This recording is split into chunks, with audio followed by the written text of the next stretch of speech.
از کم 1 گھنٹہ کھانے کے بعد اگر پانی سے پرہیز کیا جائے تو کھانا صحیح ہضم ہوتا ہے۔ اگر کھانے کے دوران پانی پینا ہو تو چھوٹے چھوٹے سپس میں پیا جا سکتا ہے۔ کھانے کے دوران بہت زیادہ مقدار میں پانی پینا ہاضمے کے لیے اچھا نہیں۔ کھانے کے ساتھ ٹھنڈا پانی پینا اچھا نہیں، لیکن گرم لیکوڈ جیسے قہوہ وغیرہ اگر تھوڑی مقدار میں لے لیا جائے تو کوئی حرج نہیں۔ دن کے باقی حصے میں پانی پی لینا چاہیے، جب بھی دل چاہے پی لیں۔ کسی نے سوال کیا تھا کہ آپ نے پینے کے آداب بتائے اور اس میں صرف بیٹھ کر پینے کی بات پر سٹریس کیا، جبکہ ایسے واقعات ملتے ہیں جن میں کھڑے ہو کر پینے کا بھی ذکر ہے، جس میں ایک زمزم کا بھی ہے۔ تو زمزم کے بارے میں تو میں نے آپ کو بتا دیا تھا کہ اس میں نہ یہ کہا گیا کہ کھڑے ہو کر پیو اور نہ کہا گیا ہے کہ بیٹھ کر پیو۔ نبی صلی اللہ علیہ وسلم نے چونکہ کھڑے ہو کر پیا، اس لیے بہت سے لوگ اس کو کھڑے ہو کر ہی پیتے ہیں، لیکن اگر کوئی بیٹھ کر پینا چاہے تو اس کے لیے ممانعت نہیں ہے، اور اس کی پابندی بھی نہیں ہے کہ لازماً کھڑے ہو کر ہی اس کو پیا جائے۔ ہاں، یعنی اگر کوئی یہ سمجھ کر کھڑے ہو کر پیتا ہے کہ نبی صلی اللہ علیہ وسلم نے ایسا کیا تو اس کو سنت کے اتباع کا ثواب مل جائے گا، یا اس محبت کا جس میں وہ یہ ایکشن کر رہا ہے۔ لیکن اگر کوئی بیٹھ کر پیتا ہے تو اس کو کوئی گناہ نہیں ہوگا کہ اس نے کسی سنت کی مخالفت کی ہے۔ ہمارے دین میں وسعت ہے۔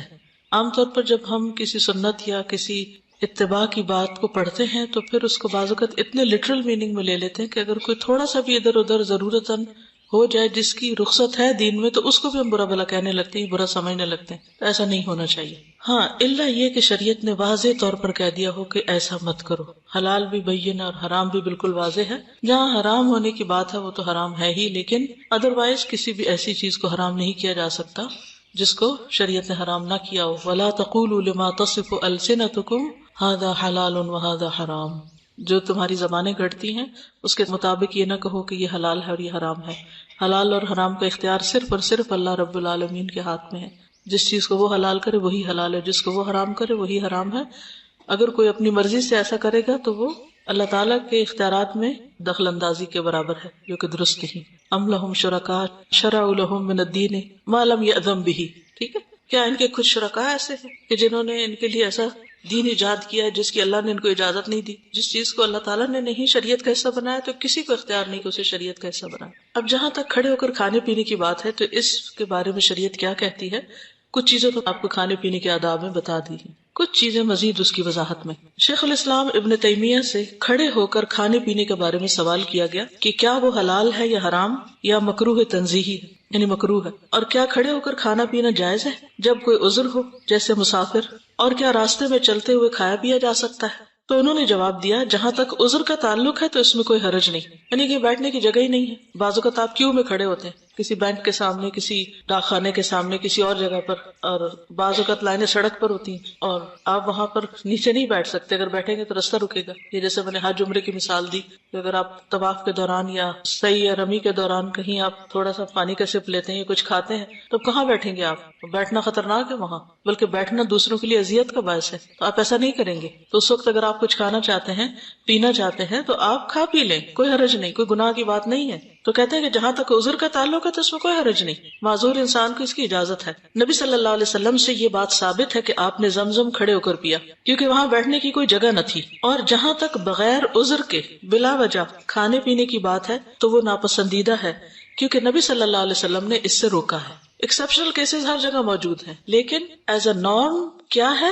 پسندیدہ نہیں ہے۔ حرام نہیں ہم کہیں گے کہ اس نے حرام کا ارتکاب کیا، لیکن ایک ناپسندیدہ کام کا ارتکاب کیا۔ محمد بن صالح العثیمین کا فتویٰ ہے، انہوں نے کہا کہ افضل یہ ہے کہ انسان بیٹھ کر کھائے اور پیے، کیونکہ یہ نبی صلی اللہ علیہ وسلم کی رہنمائی ہے، اور آپ صلی اللہ علیہ وسلم نہ کھڑے ہو کر کھاتے اور نہ کھڑے ہو کر پیتے۔ اللہ یہ کہ زمزم کے بارے میں پتہ چلتا ہے، یعنی رخصت کا پتہ چلتا ہے، لیکن آپ کھانا پینا بیٹھ کر ہی کرتے تھے۔ جہاں تک کھڑے ہو کر پینے کا تعلق ہے تو نبی صلی اللہ علیہ وسلم سے صحیح ثابت ہے کہ آپ نے اس سے روکا بھی ہے، منع بھی کیا۔ صحیح مسلم کی روایت ہے، انس رضی اللہ عنہ سے روایت ہے کہ نبی صلی اللہ علیہ وسلم نے منع فرمایا کہ کوئی آدمی کھڑے ہو کر پانی پیے۔ قتادہ کہتے ہیں کہ ہم نے کھڑے ہو کر کھانا کھانے کے بارے میں پوچھا تو انس رضی اللہ عنہ نے کہا کہ یہ اور بھی زیادہ برا اور گندا کام ہے، یعنی اس کا مطلب یہ ہے کہ نبی صلی اللہ علیہ وسلم نے اگر کھڑے ہو کر پینے سے منع کیا تو کھڑے ہو کر کھانا اور بھی زیادہ منع ہے، کیونکہ کھانا تو زیادہ ٹائم لیتا ہے۔ اب ترمذی میں جو ابن عمر کی روایت ہے کہ ہم رسول اللہ صلی اللہ علیہ وسلم کے زمانے میں چلتے پھرتے کھایا کرتے تھے اور کھڑے ہو کر پیا کرتے تھے،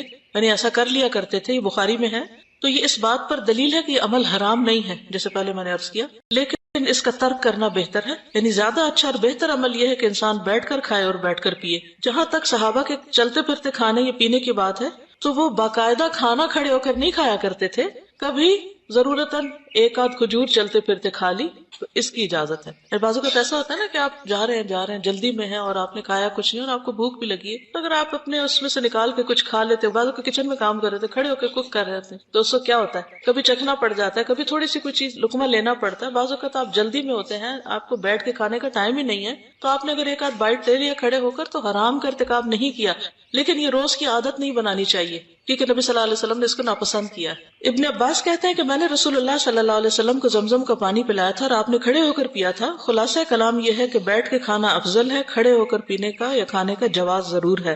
حضرت علی نے بھی کھڑے ہو کر پانی پیا اور فرمایا کہ نبی صلی اللہ علیہ وسلم نے بھی ایسا کیا جیسا تم مجھے کرتے ہوئے دیکھ رہے ہو۔ امام نووی کہتے ہیں درست بات یہ ہے کہ کھڑے ہو کر پینے سے روکنے کی جو ممانعت ہے وہ مکروہ تنزیہی ہے، اور کھڑے ہو کر پینے کا جو ذکر موجود ہے وہ جواز کے لیے ہے۔ اس طرح احادیث میں کوئی اشکال اور تعارض نہیں۔ سمپل لفظوں میں کہنا چاہیے کہ ایکسیپشنل صورتحال میں دین رخصت دیتا ہے۔ ابن قیم رحمہ اللہ کہتے ہیں نبی صلی اللہ علیہ وسلم کی ہدایات میں سے یہ ہے کہ بیٹھ کر پیا جائے۔ نبی صلی اللہ علیہ وسلم سے یہ بات بھی ثابت ہے کہ آپ نے کھڑے ہو کر پینے سے روکا، اور یہ بھی ثابت ہے کہ آپ نے ایسے شخص کو قے کرنے کا حکم دیا جس نے کھڑے ہو کر پیا، اور یہ بھی ثابت ہے کہ آپ نے کھڑے ہو کر پیا۔ ایک گروہ کا کہنا ہے کہ روکنے والا حکم منسوخ ہو گیا ہے، روکنے والا حکم منسوخ ہو گیا، لیکن یہ درست نہیں کیونکہ نص کی کوئی دلیل نہیں ہے۔ ایک اور گروہ کا کہنا ہے کہ آپ صلی اللہ علیہ وسلم کے کھڑے ہو کر پینے سے پتہ چلتا ہے کہ ایسا کرنا حرام نہیں بلکہ جواز ظاہر کرنا ہے۔ ایک گروہ کا کہنا ہے کہ ان روایات میں کوئی تعارض نہیں، آپ نے ضرورت کے تحت کھڑے ہو کر پیا، لیکن کھڑے ہو کر پینے میں کئی آفتیں ہیں، اور وہ آفتیں اب کی ریسرچ سے پتہ چل چکی ہیں۔ ٹھیک ہے، تو ساری بات کا خلاصہ وہی ہوا نا جو پہلے آپ پڑھ چکے ہیں، اور صرف ریفرنسز سے تھوڑی سی مزید الیبوریٹ کر دی بات۔ تو بعض اوقات ایسا ہوتا ہے کہ جو رخصت کے پہلو ہوتے ہیں ان سے وہ سرسری گزر جاتی ہے کیونکہ وہ تھوڑے حصے سے ڈیل کرتے ہیں، اور جو چیزیں ناپسندیدہ مجال یا اس کے فیلڈ سے تعلق رکھتی ہیں تو وہ ذرا ڈیٹیل میں بتاتی ہوں تاکہ عادتیں درست ہو جائیں۔ چھپاتی کچھ بھی نہیں ہو کے، کیونکہ مجھے یہ پسند ہے تو اس لیے اس کو زیادہ ہائی لائٹ کیا جائے۔ چلیے، ہم جسمانی صحت اور غذا کے بارے میں پڑھ رہے تھے، آج ہم پڑھیں گے صحت کو فائدہ دینے والی غذائیں۔ سب سے پہلے پھل اور سبزیاں۔ قرآن مجید میں اللہ تعالیٰ فرماتے ہیں فَلْيَنظُرِ الْإِنسَانُ إِلَىٰ طَعَامِهِ، انسان کو چاہیے کہ وہ اپنے کھانے کو دیکھے کیا کھا رہا ہے۔ أَنَّا صَبَبْنَا الْمَاءَ صَبًّا ثُمَّ شَقَقْنَا الْأَرْضَ شَقًّا فَأَنبَتْنَا فِيهَا حَبًّا وَعِنَبًا وَقَضْبًا وَزَيْتُونًا وَنَخْلًا وحدائق غلبا وفاکہة وأبا متاعا لکم ولأنعامکم۔ عبس آیت 24 سے 32 تک۔ انسان کو چاہیے کہ وہ اپنے کھانے کی طرف دیکھے، غور کرے۔ ہم نے ہی اوپر سے پانی برسایا، یعنی بارش برسائی، پھر عجب طرح سے زمین کو پھاڑا۔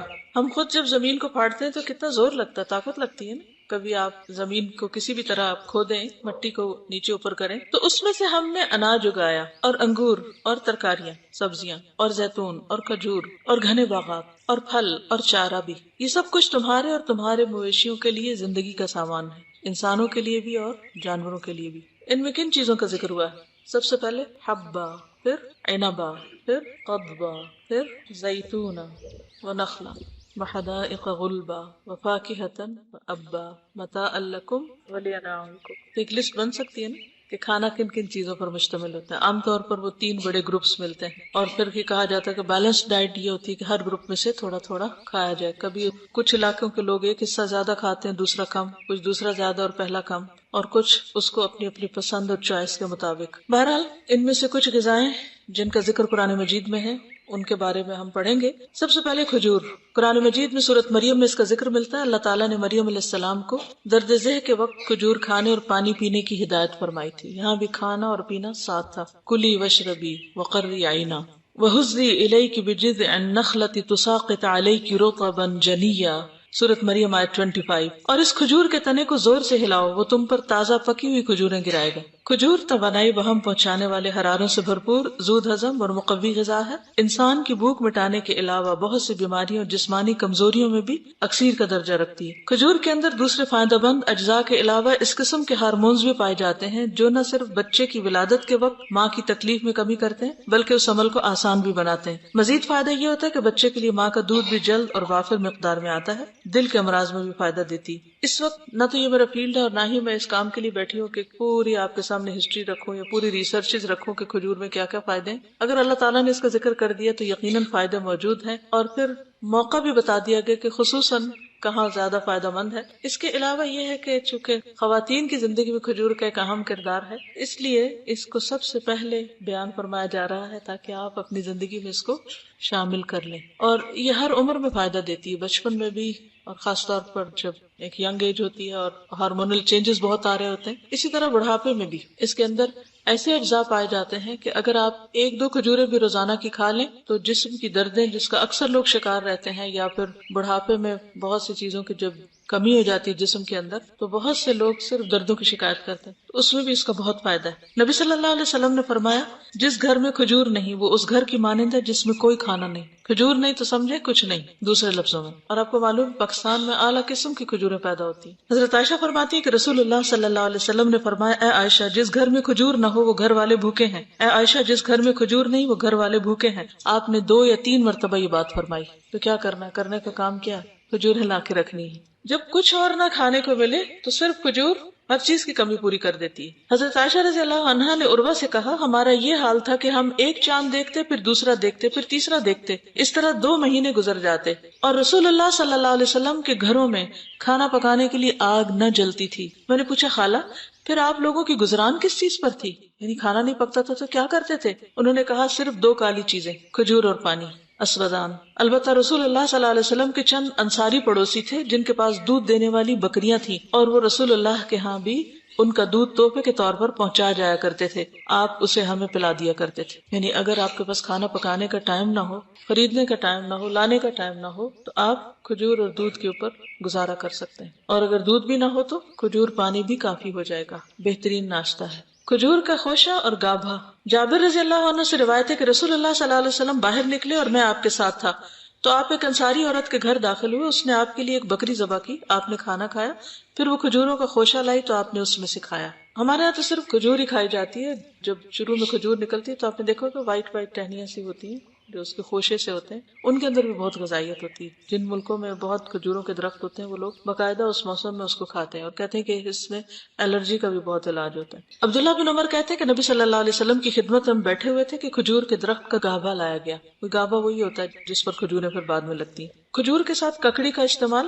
عبداللہ بن جعفر کہتے ہیں کہ میں نے نبی صلی اللہ علیہ وسلم کو تازہ کھجور ککڑی کے ساتھ کھاتے دیکھی، یعنی اگر آپ کھجور کے ساتھ کھیرا شامل کر لیں، مثلا صبح میں اگر آپ نے دودھ کھجور لیا اور اگر صبح نہیں آپ کھاتے دوپہر میں لیتے ہیں تو بہترین سنیک ہے، دوپہر کے کھانے کا کام کر سکتے۔ حضرت عائشہ کہتی کہ میری والدہ مجھے موٹا کرنے کی تدبیر کرتی تھی تاکہ میری رخصتی کر کے رسول اللہ صلی اللہ علیہ وسلم کی خدمت میں روانہ کرے، لیکن یہ مقصد کسی تدبیر سے حاصل نہ ہوا، حتیٰ کہ میں نے کھجوروں کے ساتھ ککڑی کھائی تو میں انتہائی متناسب انداز کی فربہ ہو گئی، یعنی کہ اچھی فزیک ہو گئی۔ تربوز اور تازہ کھجور۔ حضرت عائشہ کہتی ہے کہ رسول اللہ صلی اللہ علیہ وسلم تربوز اور تازہ کھجور ملا کر کھایا کرتے تھے اور فرماتے تھے ہم اس کی گرمی کا علاج اس کی ٹھنڈک سے اور اس کی ٹھنڈک کا اس کی گرمی سے کرتے ہیں۔ یعنی تربوز جو ہے وہ کھانے میں ٹھنڈا ہوتا ہے اور کھجور گرم ہوتی ہے، تو ان کو جب ملا کے کھایا جاتا ہے تو کوئی نقصان نہیں ہوتا، جو عام طور پہ بعد میں لوگ کہتے ہیں گرمی لگ گئی اور ٹھنڈ لگ گئی۔ ایک صحابی سے مروی ہے کہ نبی صلی اللہ علیہ وسلم نے کچی اور پکی کھجور اور کشمش اور کھجور سے منع فرمایا، ان کو جمع نہیں کرنا چاہیے، کیونکہ کشمش جو ہوتی ہے وہ بھی گرم ہوتی ہے،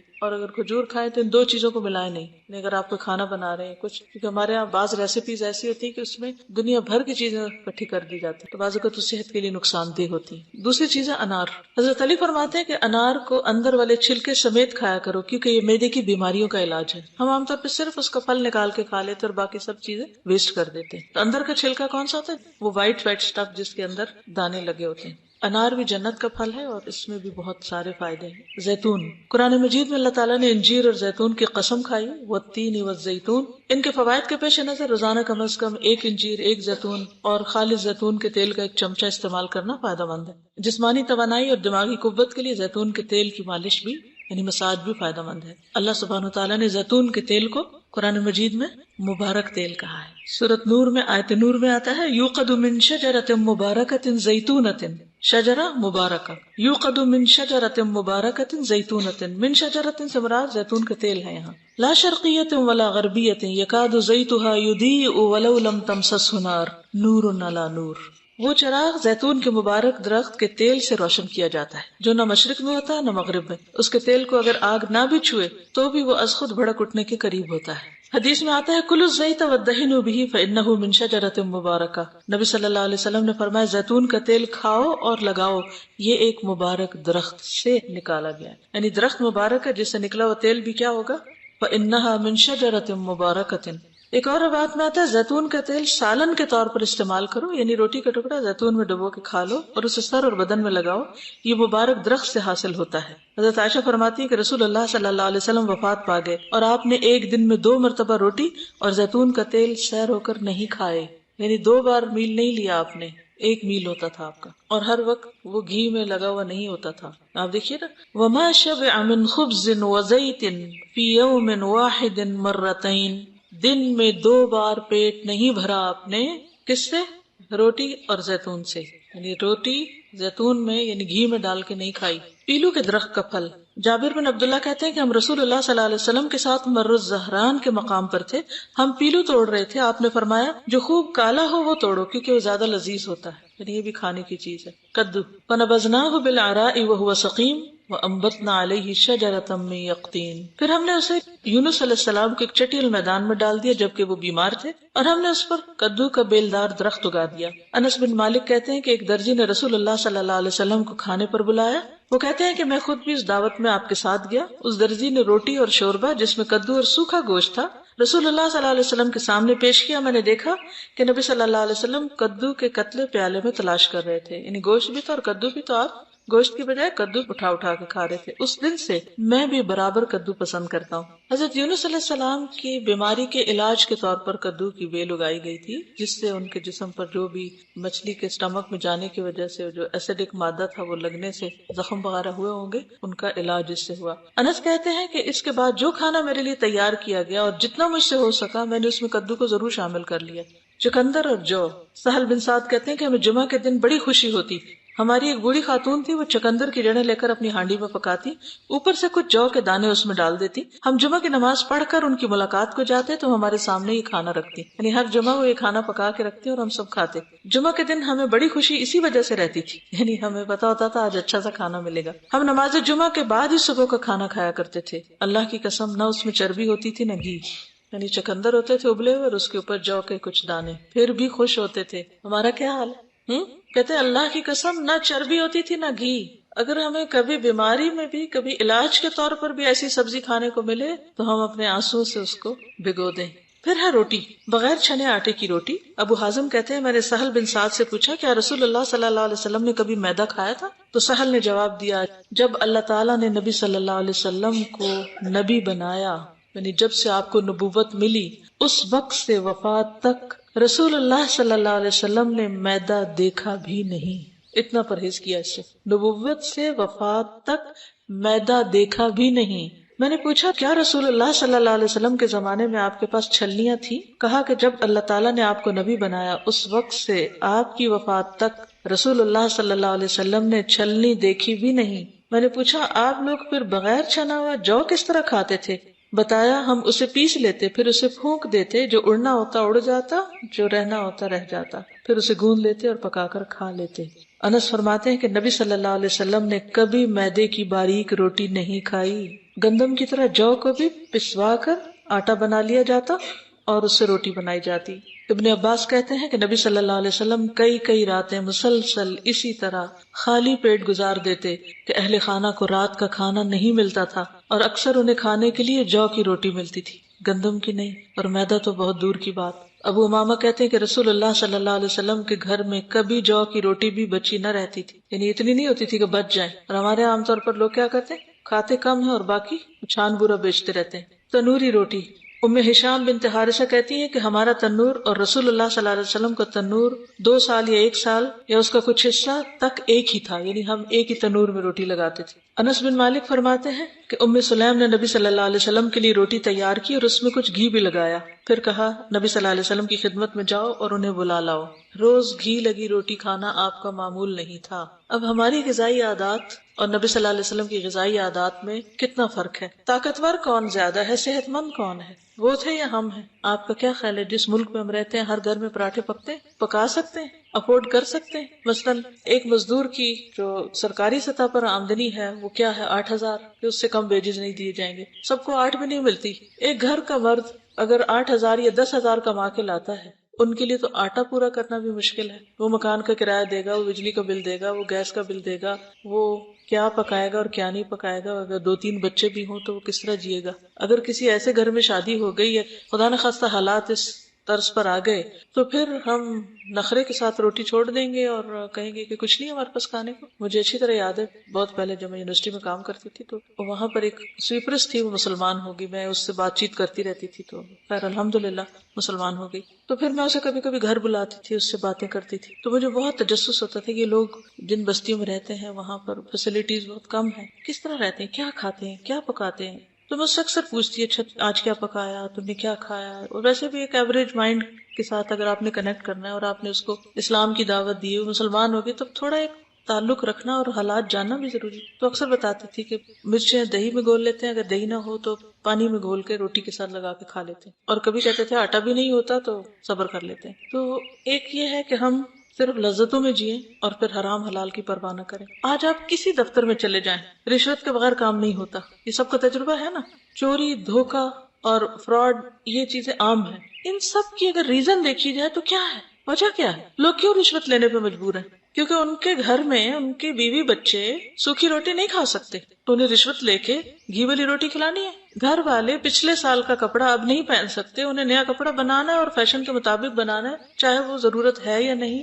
ایکسٹرا کپڑا لگانا ہے، وہ کہاں سے پورا کریں گے؟ غلط ذریعے سے آمدنی کمائی جائے گی تبھی نا، تبھی پوری ہو سکتی ہے نا. حلال سے تو نہیں پوری ہو سکتی سب چیزیں. پہلے لوگ کس طرح کام چلاتے تھے؟ جب سبزیوں کا موسم ہے، اچار ڈال لیا، کچھ اور آگے پیچھے چیز کر لی. اگر ایسی جگہ رہتے ہیں گائے بکری رکھ سکتے ہیں وہ رکھ لی، اس کے دودھ سے کوئی ملائی نکال لی، کوئی مکھن نکال لیا، اور کچھ نہیں تو لسی. میرا بچپن گاؤں میں گزرا ہے کچھ عرصہ، تو میں دیکھتی تھی کہ وہاں صرف ایک دفعہ دن میں سالن پکتا تھا اور کئی دن کے بعد گوشت والا آتا تھا اور اس سے لوگ گوشت لیتے تھے. اور کوئی ہر روز نہ گوشت ہوتا تھا نہ ہر روز سبزیاں اتنی ہوتی تھی. اور لوگوں کا کھانا کیا ہوتا تھا؟ تنور میں روٹی لگاتے تھے اور اگر تھوڑا بہت مکھن اوپر لگایا، ورنہ سادی لسی، نہ اس میں نمک نہ مرچ، کچھ بھی نہیں. روٹی توڑی اور اوپر سے تھوڑی سی لسی پی لی اور اسی طرح کھانا کھا لی، یا پھر تھوڑی سی دہی کے ساتھ روٹی لگائی کھا لی. اور سارا سارا دن کھیتوں میں کام کرتے دکھائی دیتے تھے، ہیلدی، اسٹرانگ، نہ سردی کی پرواہ نہ گرمی کی پرواہ. آج 10 کھانے ہم لوگ کھا رہے ہیں اور ہر وقت بیمار ہیں. تو کیا دنیا میں کھانے کے لیے پیدا کیے گئے اور کھاتے ہی رہنا ہے؟ اور اگر کھانا نہیں ملے گا تو رونا دھونا یہ کرنا ہے اور سارے اعلیٰ مقاصد بھول جانے. کیا ہمیں جینے کے ڈھنگ نہیں سیکھنے؟ کیا ہمیں طریقے نہیں آنے چاہیے کہ اگر ہمارے گھر میں گھی نہیں ہے تو ہم کس طرح بچوں کو بھی بہلا سکتے ہیں، اور طریقہ کیا ہے کہ کم سے کم میں بھی کچھ پکا سکیں. اگر آپ کوئی بھی گھر چائنیز کو رینٹ پر دیں تو وہ اتنا سا بھی مٹی کا ایریا نہیں چھوڑیں گے، کچھ نہ کچھ اس میں اگا لیں گے. ہمارے نیبرہڈ میں ایک چائنیز تھے تو میں نے دیکھا کہ انہوں نے سارا لان ختم کیا اور اس سارے کے اوپر سبزیاں اگا لی. میں نے کہا ہے دیکھنے میں تو یہ بھی بڑی خوبصورت لگ رہی. تو کہتے ہیں کہ یہ لوگ رہتے ہی نہیں ہیں جب تک کہ ساتھ ساتھ اپنی فریش سبزیاں خود نہ اگا لیں. اور مجھے یاد ہے کہ بعض گھروں میں نے دیکھا کہ وہ گھڑا ٹوٹ جاتا ہے نا تو اس میں مٹی ڈال کے اس میں پودینہ، دھنیا اور چھوٹی چھوٹی چیزیں اگا لیتے ہیں، کیونکہ وہ ان کا کچن گارڈن ہوتا ہے. وہیں سے ہی کوئی دہی میں ملایا، کوئی کسی چیز میں ملایا اور گزارا کر لیا، کام چلا لیا. لیکن حرام لقمہ نہیں کھایا. جو گوشت حرام سے بنتا اس کے لیے کیا ہے؟ آگ ہے. اللہ تعالیٰ اس سوکھے میں بھی لذت ڈال دیتا ہے، لیکن جس کے منہ کو حرام لگ چکا ہو پھر اسے حلال میں لذت کہاں سے آئے گی؟ اگر ہم واقعی چاہتے ہیں ہماری نمازیں قبول ہوں، ہماری دعائیں قبول ہوں، ہماری عبادتیں قبول ہوں، آخرت میں جنت ملے، تو پھر ہمیں صرف ظاہری سنتوں پر عمل نہیں کرنا، اس کے آگے جا کر بھی دیکھنا ہے کہ ہمارا لقمہ جو ہے وہ حلال کا ہے یا نہیں. اور صرف لذت کے لیے کھانا تو کوئی کھانا نہیں. تو ایسے مختلف طریقے سوچئے کہ اگر آپ کے پاس زیادہ آمدنی نہیں ہے تو کن طریقوں سے آپ اپنا پیٹ بھر سکتے ہیں. اگر آپ کے گارڈن میں دھنیا پودینہ لگا ہوا ہے تو تھوڑی سی نمک مرچ ڈال کے آپ اس سے بہترین چٹنی بنا سکتے اور مزے سے کھانا کھا سکتے. اسی طرح بچوں